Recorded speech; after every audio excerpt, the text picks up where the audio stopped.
thick girl, white-eyed, new white shoes. Mama put my coat on, kissed me and sent me off to school.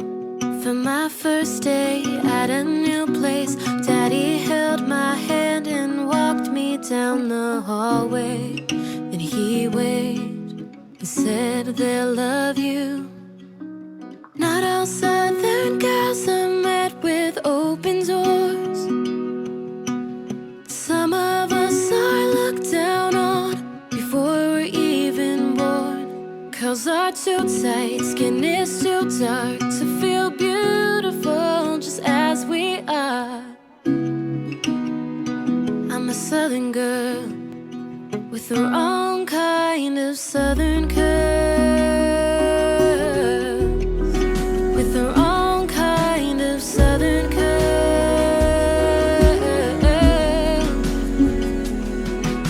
Wish I could tell the bow-tied girl that feels alone inside this world that she's gonna be okay when times are changing. But the world still tries to pull me down. I've had to fight to love myself. Sometimes it feels like I can't breathe. Miss Julie Williams, Hello, hello. thank you so much for coming. Thank you for having me. I gotta start with this. How are you always in such a good state? And what I mean is this, every time I see you, including obviously now, you're just in great smiling condition, you're hugging everybody, you're just a giver of light, and I know that that's not free, it's not easy. Yeah. Well, I love that you say that. I don't necessarily feel like that all the time, but I think especially when you see me, we're in Nashville and just the community here, it just brings it out of you. It's just so exciting to see people doing what they love and chasing their dreams, and whether that's on the music side or on the creative and photography and videography. I don't know. There's just really exciting to be a part of this ecosystem. So I feel like every time I see you, that I'm in a place where I'm being constantly reminded of all the greatness around me. So you're just always giddy because you're doing what you love. Yeah, I think there's so many moments in our career that's so boring, like email answering and going through and editing the tiniest little thing, and entering all your info into the PRO for your royalty splits. Like, it's also boring. Sure. But those are those moments where you get reminded of why you're doing what you're doing. Yeah. It's that time. You're like, oh, I'm playing the show. I'm getting to see my music responding with people. Oh, I'm meeting other songwriters and creatives. Like, that's the fun part that I think people think about when they think of being an artist. But that's not all the time. So I think when I have those moments, I'm just reminded of why I'm doing what I'm doing. And so I'm pretty usually happy to be there for those moments. And it's such an exciting time for you because I feel like, Julie Williams is a name and it's like a beautiful brand and it inspires things in people. But, the moments where it was tedious, where it was harder, where you were a Duke, just like, with the dream and the push and all that, like what kept you going in the low moments? Yeah. I mean, I think even you saying right now that Julie Williams is like a brand or a name that people know, that's still so crazy to me because I feel like I always have the name. It's so generic that people look up and it's like somebody's step grandma or something like that. His name Julie Williams. So, but yeah, I mean, Duke was tough. I wasn't studying music. I studied public policy, and I was that girl who grew up. I wanted to change the world. I wanted to work for a nonprofit or government, and really grinded my way through my studies. But I do think that there was always something that was calling me to music. I've always been a part of music ever since I grew up in Florida, playing at beach bars and weddings. And there was just something that pulled me to feel like this is what I meant. This is what I am meant to do. Yeah. And so I think even in those moments, whenever I would have that show or that time that I would play a song and someone would come up to me and say, wow, I was having a really bad day and I was moved by hearing you sing. Or, wow, I listened to the words in your songs and I feel like I'm not alone. It was those moments that made me think, oh, there's a purpose behind what I'm doing, that this isn't just about me. And I think that moments like that motivate me through all the tedious moments. Sure. Yeah. Yeah. And, you mentioned that you were studying public policy at Duke. I mean, it sounds now like a funny story, like, oh, that's so cool that like you decided to be an artist. But Yeah. in that moment, Julie, or in those 6 months prior to for you to decide about your career, was that hard? Like that must have been quite a decision, because I mean, public policy is a great career. You probably could be in the United Nations right now, doing like another type of difference in the world, Yeah. but also fulfilling.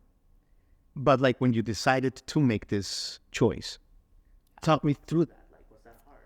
Yeah, I think I had always been I'm a middle child, but I'm like the oldest daughter. I was always pushed to want to achieve greatness and excellence and to be kind of like this perfect kid. And I was really studious, and I would really beat myself up if I got a bad grade on something. Like that was always the kid that I was. Sure. And I think part of that was I wanted beyond what the life that was in front of me was, and I just was, I don't know, I just have always been this dreamer. And so I think I was always a kid that chased like prestige, or what I thought prestige was. And for me, that was like going to this big university and getting a scholarship and doing these things. So there was that element, but there was also this element in me that wanted to do good in the world. I wanted the work that I would put into my studies or into my work to make somebody's life a little bit better. So there were kind of those things that I think together drove me to the path that I was on. And I do think that I could have had a great life in that. But I remember I got to my junior summer before my senior year, and I had gotten this internship that I had wanted. I'd worked really hard, and I had kind of gotten this thing that I thought was going to be the answer to all of my prayers. And when I got there, I realized I'm like, oh, this is a job. Like, this is a job, and it has real people in it. And it didn't have that magic and that glow that I thought would be there if I had achieved this thing. Yeah. I mean, I'll bet this was just an internship, so I couldn't have expected way too much. But during that summer, I was living in DC. I was also playing gigs at just cover gigs at like a local restaurant. And I was just getting so much satisfaction and joy out of those gigs versus what I was doing during my week. And I remember thinking to myself, like I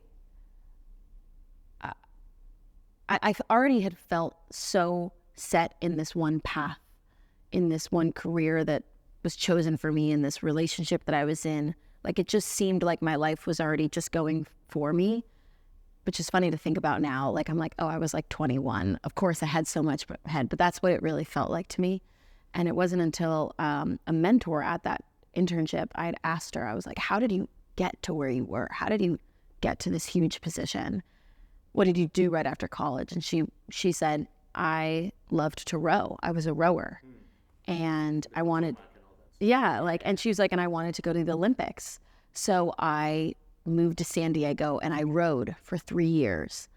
And I remember at that time thinking, what? Like, you just went and you rowed? And she's like, I did that for 3 years. And then I just didn't get the same joy out of it that I once did. So I thought, maybe I'll go to grad school. And then I went to law school, and then she became this huge thing.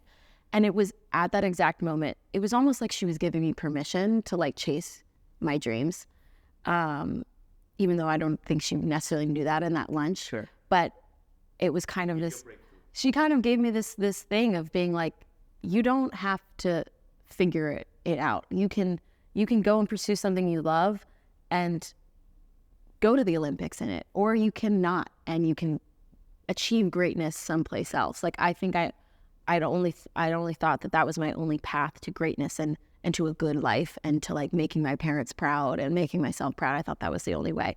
And so in that moment, I don't think that was what she was intending, because she was mentoring me in this internship to probably work at that company. But I thought at the time, oh, I need to pursue music. Because if I don't, I'll regret it for the rest of my life. And so I went into my senior year knowing that I was going to do music. I kind of was checking out different cities and decided on Nashville, but I think once I made that decision, it actually took away a lot of anxiety that I had about what my future was. And I think if you're 21 and already thinking about how much you're going to regret your life for not pursuing something, I think that means you're on the wrong path. That's yeah. Fascinating, because what I'm gathering is there's a couple driving forces that you used to have. Yeah. You used to have a giving, which you still do, and we'll get to it in a minute, and kind of contribution. But the other one was certainty. It sounds to me like even growing up, like with grades and with school and with the top universities, like certainty was really important to you. And when she kind of gave you permission to actually seek a little bit of variety and certainty, the opposite, opened a whole new plethora. Yeah. I think part of that was even validation. Like, I think I was a kid who I really liked that feeling when I turned in a thing of homework and I got a good grade. It was someone else saying, you are good, you did a good job. And I think now that's actually something that I am trying to grow out of as an adult, and as someone who's in a career that I don't have. I'm as an independent musician, you are your own business, you are your own boss. You don't have somebody that's handing you like a good job that you did this thing. And I did realize that so much of what I was doing was motivating by other people, not only in my work, but in my relationships and how I live my life is based on getting that validation from other people. And I think something that I've really been working on in the past year or so is figuring out, who am I? What do I want? How can I feel good about myself intrinsically for being myself? And I think I'm excited to see as I continue to learn more of what that looks like, how that manifests in my music and in my career. Well, I think I know how it's going to manifest and how it's manifesting now. And it goes back to our first question. And it's why you're in such a good state. And I think it's because, I'm a strong believer that the secret to living is giving. Yeah. And through your music, Julie, I mean, whether it's talking about, your struggle, your little girl with the curls, or with abuse with an ex-boyfriend or whatever, and now with the Black Opry and with your own stuff, I feel like you are enlightening people. You're motivating not just young girls, but like dudes of all ages and people of all ages. It's like through your music, you're doing what you originally intended to do with the public policy, Yeah. No, I mean, that has been really powerful for me. I remember learning actually in one of my public policy classes, it was about how do you inspire people to take action on something that doesn't affect them in their life, right? How do you get someone to donate to a cause you care about or to vote for an issue that you care about that maybe they haven't lived? And it's through stories. You tell a story about somebody's journey, about something they're going through, and you think, wow, that upsets me, or that makes me sad, or wow, that makes me so happy, I want to do XYZ. And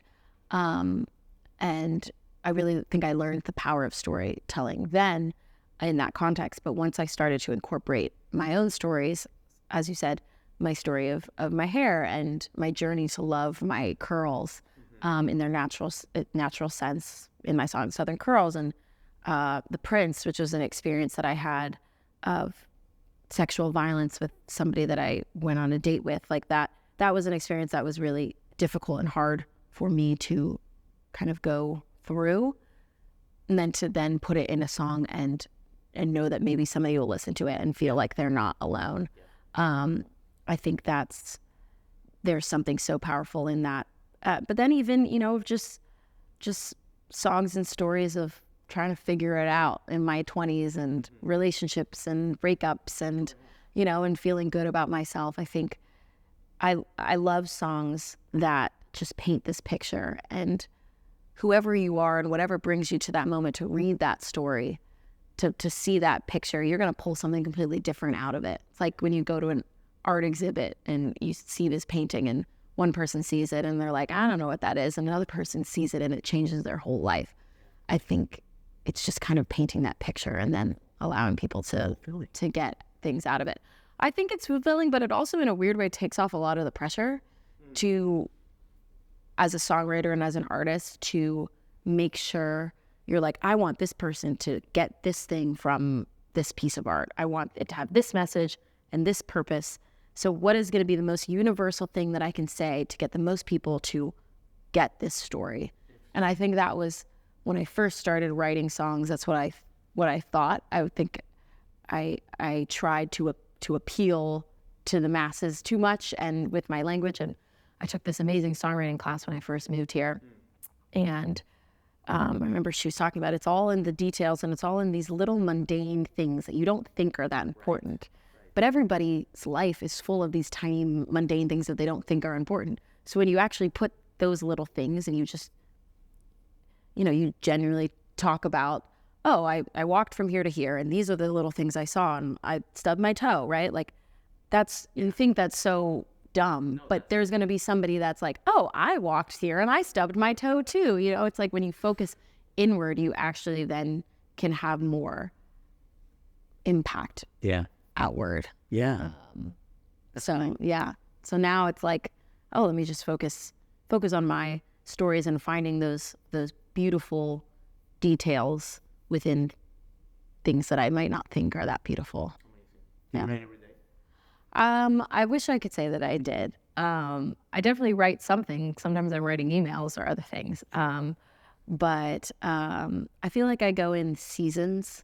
So oftentimes I feel like I'm in seasons of living and then I'm in seasons of writing. Sometimes you have to like live life and go through things to then write songs about. And I think sometimes I put too much pressure on myself when there aren't things coming out. And I have to remind myself, oh no, you're going through things. You're living, you're falling in love, you're going through a breakup, you're trying to clean your room. Like things like that where I have to give myself a little bit of grace.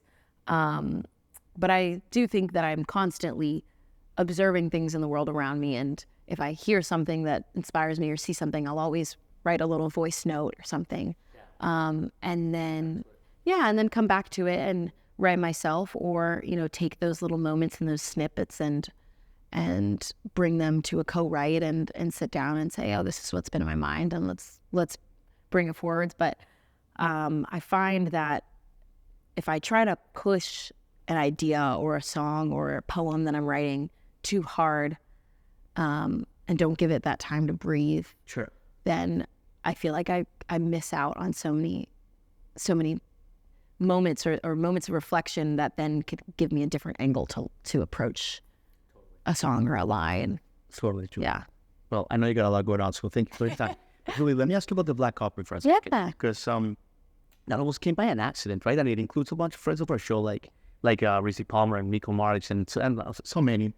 But it's almost like when the book is written about this era in Nashville, and I think we're living through a golden era. Yeah. Like, I think this is like the Laurel Canyon of like the early 70s, stuff like that. And I think you have a very important role there, including the Black Opera. Do you guys sometimes, you guys individually have incredible careers, but together you're like the Avengers? It does feel like that. Like you are like creating something seismic because it feels like that. So yeah, if you're listening to the show and haven't heard of Black Opera, it's a collective of Black artists who do country, Americana, folk music, and there's about 200 artists that have been in contact with the Black Opera, but there's 100 or so who have played shows, and as you mentioned, it really it started in 2021 by this amazing woman, Holly G. She was just a Black woman who's a fan of country music, but realized that she wasn't following very many Black country artists. So she went out and searched on Google and YouTube and found a lot of us who were these smaller artists that people had never really given the time of day to. And she got to know us and did profiles on us as this blog, the Black Opera. Just really she really had no intention when she started of setting out to build what Black Opera is now, and started as this blog. And then this artist, Lizzie No, needed somebody to open up for one of her shows, and reached out to Holly and said, I would love to put some Black artists on the show. They put together this little show called the Black Opera Review, where they put a few artists, did it writer's round style, just like in Nashville. And it was this huge hit. It was at a city winery. Some other city wineries wanted that show, and the Americana Music Association got.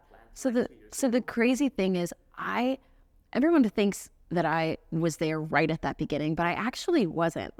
So this kind of all started in like the fall of 2021 was when that first Americana Fest happened, and that's when Black Opera got their booking agency, and it really started moving from there. Holly had reached out to me.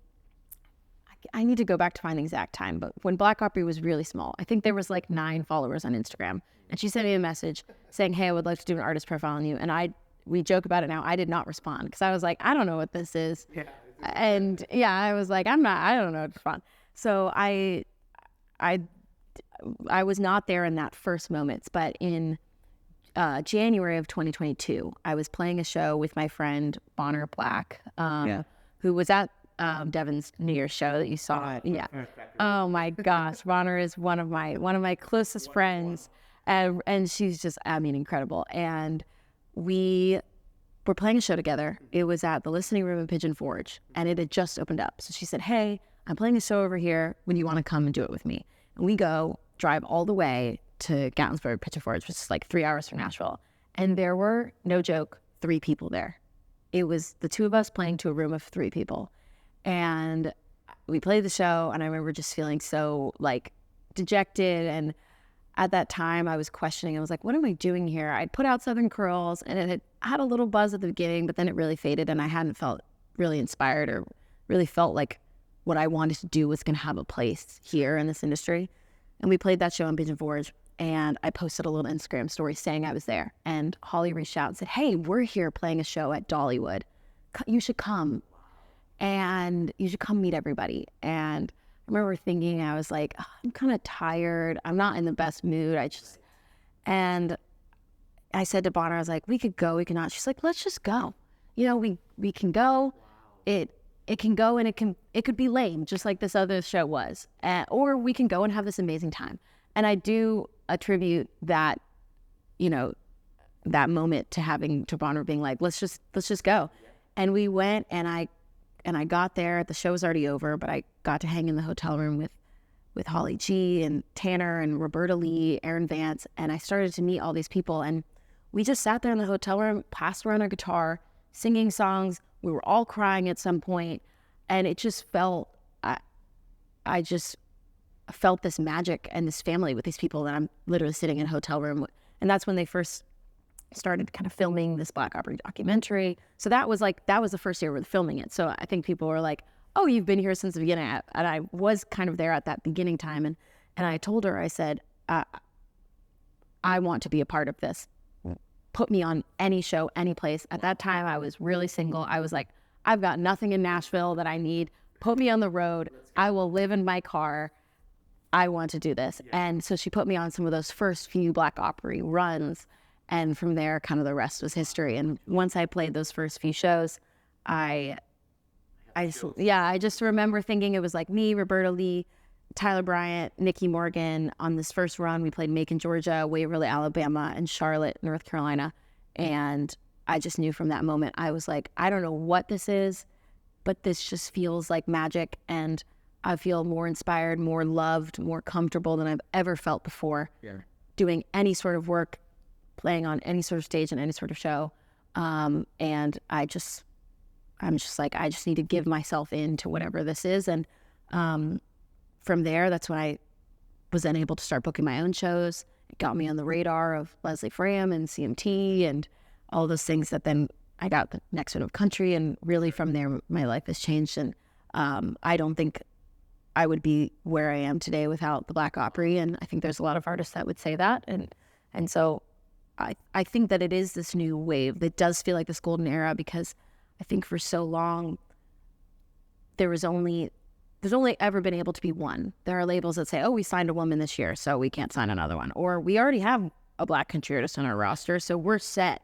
And it's always kind of been this like king of the hill mentality when it comes to marginalized folks being in those spaces. But it really feels like we're building this new thing. It's as much as we're working to advance our own careers and our own individual journeys, it's also about, you know, what are we doing? How are we advancing? You know, how can we hold hands and walk into these rooms together? Because there is so much strength and there is so much power in not only the opportunities that it provides, but also just the strength that it gives us as individuals when we know that we have people that are out there rooting for us. So yeah, it's pretty magical, and I think that it's a shame. I think a lot of people in Nashville know about the Black Heart and what they're doing, and I think people, when we go and play these shows, I can see them growing in numbers, which is really exciting. But I think that it is really this untapped thing. I think there's a lot of people that if they were to discover and go to a Black Opera show and see the magic, it would really change their lives, because it's changed. Yeah. Roll vibes, you get like the Denisha will blow you. And that's the thing where I don't think people understand like the complexity and how different Black country artists are. Like, I think if people would say, they're like, wow, I just signed, I signed Luke Combs, and then I signed Sam Hunt. I can't sign Sam Hunt.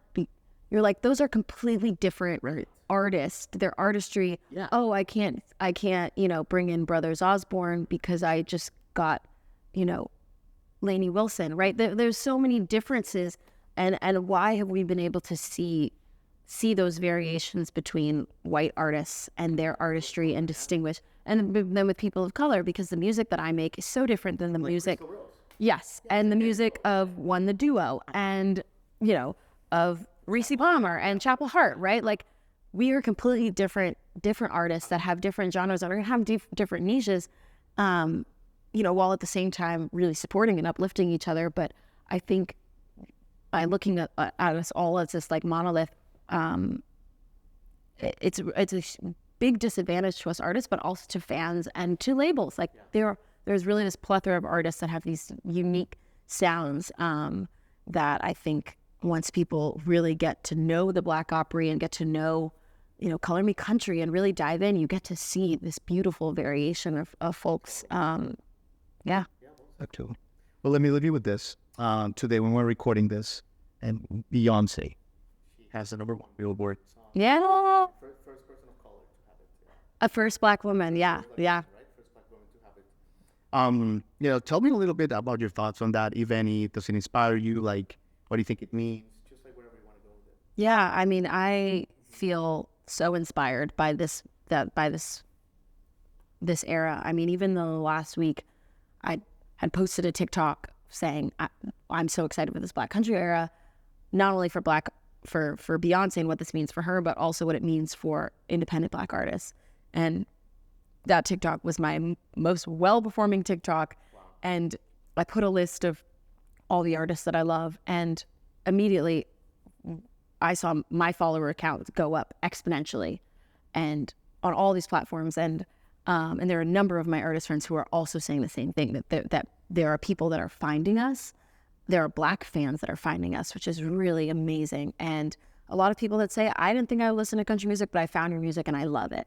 And I think that that's what's really exciting about that time, because country music, it's a genre that there are a lot of gatekeepers. There still are radio, labels. There were only 10 Black country artists and the major country labels in 2022. And so I think what's really cool about this era is it's kind of cutting out those middlemen. Like, it's been allowing fans to discover these artists without those people on platforms like TikTok, on Instagram Reels, social media, YouTube, Twitter, X. People are saying, hey, if you like Beyonce, this new Beyonce music, if you're discovering that you like it for the first time, check out my stuff. Mm-hmm. And it really is showing this kind of community aspect, I think, in ways that I think when other kind of artists have had these moments, it's been like that artist moment. But I feel like part of what Beyonce is doing, which is, I mean, she's just a genius, is through Renaissance. She's like educating folks and showing, oh, Black artists have a space here. There's history behind it, and country of what you've been told to think that it is. That's not the whole picture. Here's what it can look like, and people are being able to say, wow, oh my gosh, I love this. Let me dive in, and as I dive in, let me find and support these other people too. So it really is an exciting time, and I think that it's also going to be so inspirational for people and young girls to be able to see someone who looks like them achieving greatness in country. Because, you know, I was always so inspired by the Chicks and Shania Twain and Trisha Yearwood and all those people when I was younger, and by what they were saying and the messages that they had. But I never necessarily saw like that their path could be my path. Right. And now you get to see people achieve that level of greatness. You're like, oh, there's a lane for me there. And with Black Opera and with Color Me Country kind of helping people to get there, it's really an exciting time to be a part of Black country music. Yeah, no, I would love to. We would love to. Thank you. Hey, this is Julie Williams, and this is my song, Southern Curls. Southern baby, bow-tied big girl, white-eyed new white shoes. Mama put my coat on, kissed me and sent me off to school. For my first day at a new place, Daddy held my hand and walked me down the hallway. Then he waved and said they'll love you. But not all Southern girls are met with open doors. Some of us are looked down on before we're even born, 'cause our too tight skin is too dark to feel beautiful just as we are. I'm a Southern girl with the wrong kind of Southern curves, with the wrong kind of Southern curves.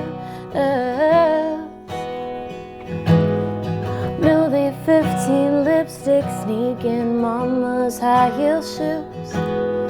Off to my first school dance, will I get my first kiss too?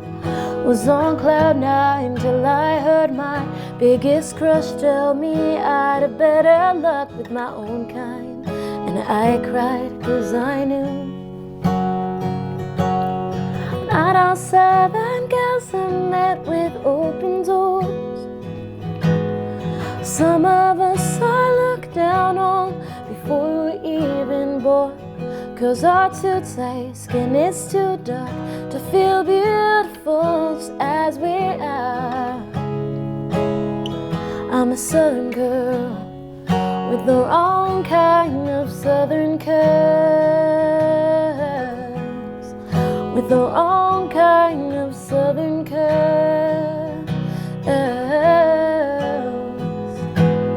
Wish I could tell the bow-tied girl who feels alone inside this world she's gonna be okay. The times are changing, but the world still tries to pull me down. I've had to fight to love myself. Sometimes it feels like I can't breathe. I fight so no one has to feel that anymore.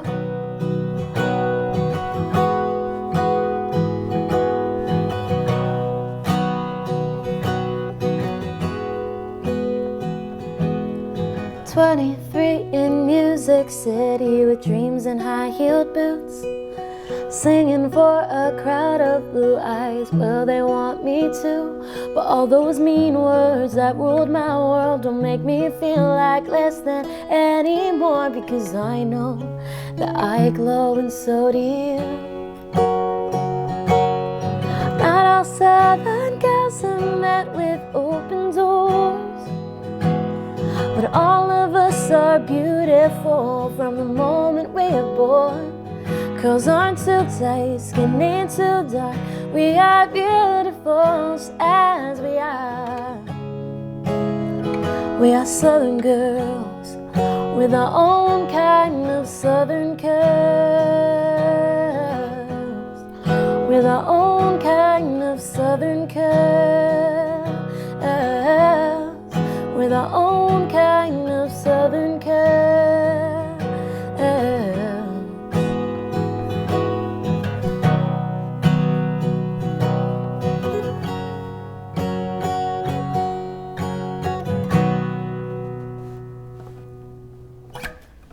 Joe. Thank you. Oh, I chills, I'm chill. Hi, everybody. Thanks for watching. Subscribe here for the latest from the show. Also, be sure to check out more of the best clips from J-Rock Concert Media.